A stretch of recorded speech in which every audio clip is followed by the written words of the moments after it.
Hello third graders, welcome to math class. How are you today? Well, let's see what do I have for you today. Today we're gonna review how to subtract, okay? Remember, when we have a subtraction, the order matters. What that means?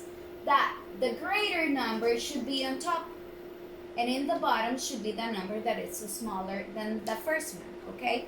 And we start with the ones, like in the addition. You start with the ones, and then you go to the tens. And if you have to borrow, you go to this door, and you ask for one, and then you finish in the hundreds. If you have 1,000, you continue over here, okay? This process is so important. It's not okay. It's not correct if you start in the hundreds and then you go to the tens. You have to go with the ones, tens, and hundreds, okay? That's the step number one. And remember, when you have a story in math, like a word problem, you need to identify the key words when you read a story. For example, if you're reading a story like, I go to the cafeteria, blah, blah, blah, blah, and you read take away, that means that you're going to subtract. If they are asking you to find the difference, you need to subtract. How many more? You're going to subtract, okay? Left, you're going to subtract. Today, I have a poem for you. I know that Gabriel loves this. But if you can memorize this, it will be so cool. Starts like this. More on top, no need to stop. More on the floor, go next door. And get 10 more. Numbers the same, zeros that game. Okay, this is a poem. And they're telling me that if I have more on top, like if I 8 minus 5, you don't have to stop. You do it easy. Because 8 minus 5, it's 3. But what happens when you have more on floor? Like the number that it's in the bottom. Look, can you do 5 minus 8? No, you need to go next door and get 10 more, right?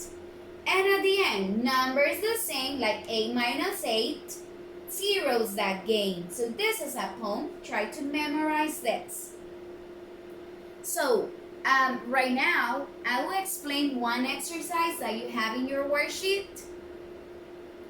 Okay, and this is exercise number 10.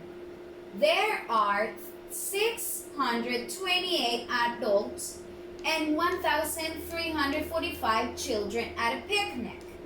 Okay, this is the story.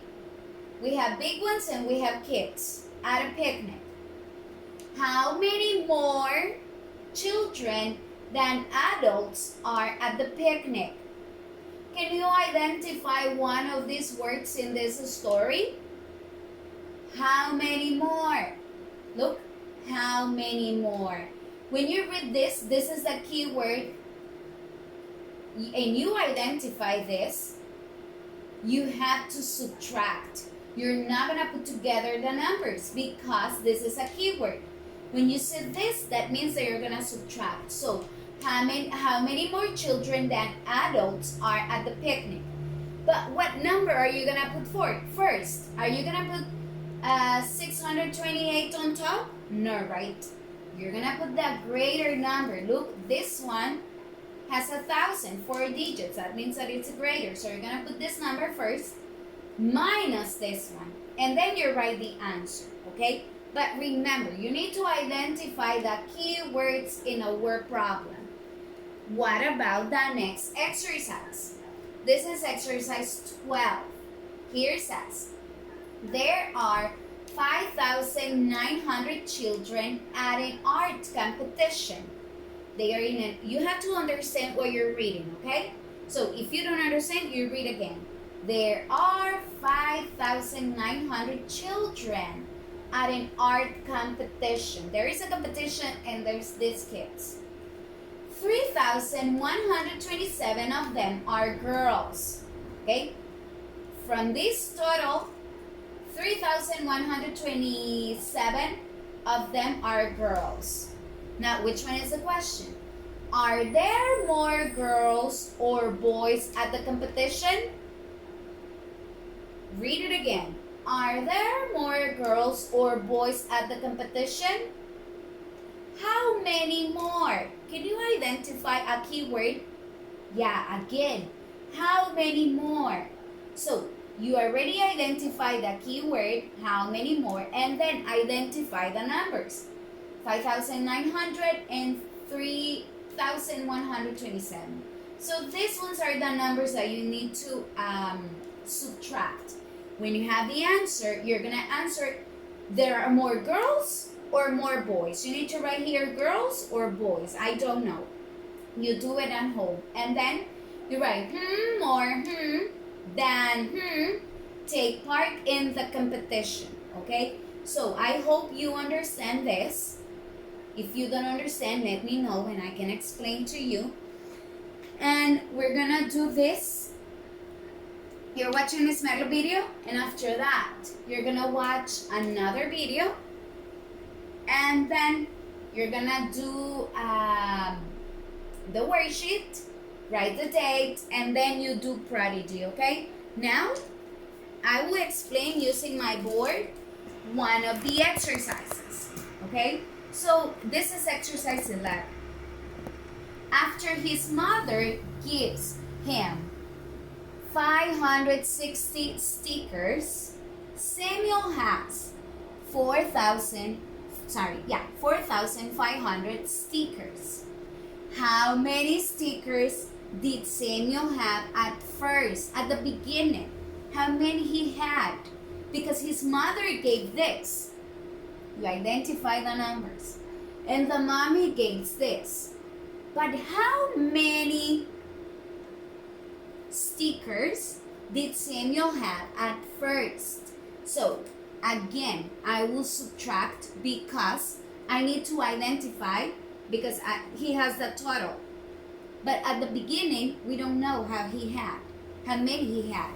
So, I will grab the two numbers and I will write 4,500 stickers minus 560. So remember, it is easier for you when you divide the tens like their house, hundreds and thousands, so you don't make a mistake. Okay, this is a 3-digit number and this is a 4-digit number, right?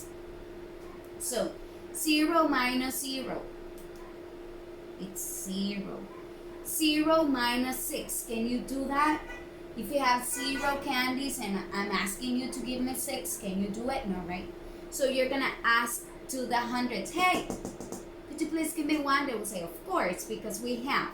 So it's not gonna be 5 anymore, it's gonna be 4 because 1 is going to the other side, okay?